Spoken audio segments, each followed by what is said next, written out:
నమస్తే దోస్తులు, ఇలా అయితారం కదా. మా ఆయన అయితే రొయ్యల బిర్యానీ చేయమన్నాడు. చాలా రోజులైన తినకని అయితే చేసిన. దానికోసం కేజీ రొయ్యలు తీసుకుంటే ఒక ఇట్లా హాఫ్ కేజీ వచ్చినాయి. వాళ్ళే అక్కడ ఒలిసిస్తారు మనకు ఇవ్వమంటే.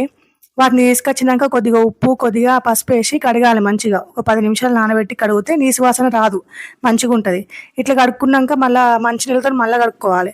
కడుక్కొని ఒక పెద్ద గంజులు వేసుకొని ఆ గంజులో మళ్ళీ కొంచెం పసుపు, మళ్ళీ కొంచెం ఉప్పు వేసుకోవాలి. ఉప్పు వేసుకొని మంచిగా కలపాలి. వాటిని కలిపిన తర్వాత బగారాకు, ఒక నల్ల యాలకులు, 3 తెల్ల యాలకులు, లవంగాలు, మిరియాలు, దాల్చిన చెక్క, సాహి జీరా ఇవన్నీ వేసుకోవాలి. వేసి మంచిగా కలపాలి. దాంట్లో ఈ రొయ్యలున్న అవన్నీ మంచిగా మిక్స్ అయ్యేటట్టు కలపాలి. అయితే నేను చేతితో కలుపుతాను, కాకపోతే ఇంకా అన్నీ వేయాలి కదా, మళ్ళీ ముట్టుకుంటే అవి ఇవి అవుతాయి అని చెప్పి గంట యూజ్ చేసిన, గంట వాడిన. కొద్దిగా ధనియాల పొడి, కొద్దిగా గరం మసాలా, కొన్ని పచ్చిమిర్చి, 4 రెమ్మలు, కొంచెం కారపొడి. మీరు ఎట్లా కారం ఎక్కువ తింటే ఎక్కువ వేసుకోరి, తక్కువ తింటే తక్కువ వేసుకోరి. అట్లా మన రుచికి తగ్గట్టు వేసుకొని కలుపుకోవాలి మంచిగా. ఇవి మంచిగా కలబెట్టినాక కొద్దిగా నెయ్యి వేసుకోరి, కొంచెం అల్లం పేస్ట్ వేసుకోరి.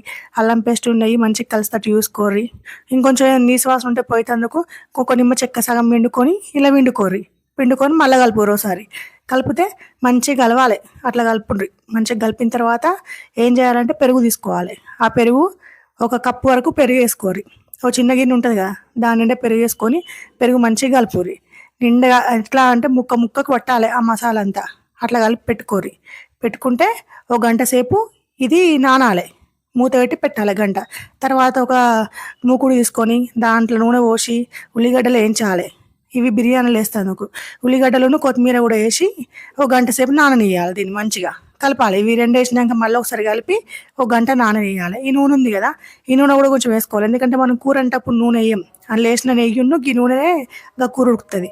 అందుకే కొద్దిగా నూనె వేసుకోవాలి. ఇప్పుడే గోలిచ్చిన ఉల్లిగడ్డలు వేసుకోవాలి, కొత్తిమీర వేసుకొని మంచిగా కలుపుకొని ఒక గంట, కరెక్ట్ గంట నాననియాలన్నట్టు. గంట నాననిచ్చి తర్వాత బిర్యానీ వండాలి. ఈ మూత పెట్టి పెట్టుకుందాం. మరి అన్నం ఎట్లా వండడో చూద్దామా. ఒక గిన్నె తీసుకొని దాంట్లో కొద్దిగా నూనె వేసుకొని కొంచెం 2 బగారాకులు వేసుకోవాలి, ఒక నల్ల యాలకులు, ఒక అనాస పువ్వు, తెల్ల యాలకులు, లవంగాలు, పచ్చిమిర్చి, సాహిజీరా, అల్లం పేస్ట్ ఇవన్నీ వేసి మంచిగా గోలనియాలి. గోలనిచ్చి ఎన్ని బియ్యం తీసుకున్నారో అన్ని తగ్గట్టు ఉడికేటట్టు నీళ్ళు పోసుకోవాలి.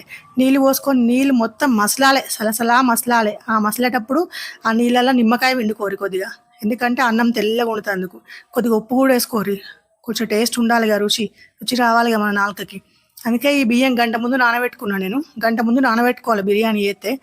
ఇప్పుడు ఆ సలసల మసాలా నీళ్ళల్లో ఈ బియ్యం వేసుకోవాలి. ఈ బియ్యం వేసుకొని మంచిగా ఉడకనియాలి.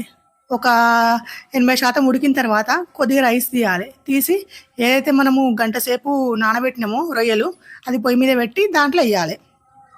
వేసిన తర్వాత మంచిగా నేర్పి మళ్ళీ మిగిలిన అన్నం ఉంది కదా, దాన్ని ఒక 90% ఉడకనియాలి, 90% ఉడకనియాలి. ఉడకనిచ్చినాక ఆ అన్నం కూడా తీసి దీని మీద వేయాలి. దీని మీద వేసి మంచిగా నేర్పాలి. ఆ గంజి నీళ్ళు ఉంటాయి కదా, మిగిలిన అన్నం నీళ్ళు, అవి వడేయాలి. ఒకవేళ అన్నం పలుకు ఉందనుకోరి, ఉంటే కొంచెం నీళ్ళు, ఆ గంజి నీళ్ళు వాడుకోరి. దీనిపైన గోలిచ్చిన ఉల్లిగడ్డలు ఉన్నాయి కదా, అవి కొద్దిగా కొత్తిమీర వేసుకొని కొద్దిగా నెయ్యి వేయాలి. నెయ్యి గడ్డ పడ్డ దాంట్లో మీరు కరిగించుకొని వేసుకోరి.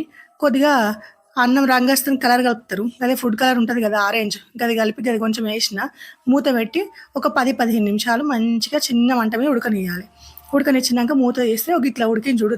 పుల్లలు ఎంత మంచిగా ఉందో చూస్తేనే ఊరుతుంది కదా. అబ్బా, ఎన్ని రోజులైందో రొయ్యల బిర్యానీ తిని.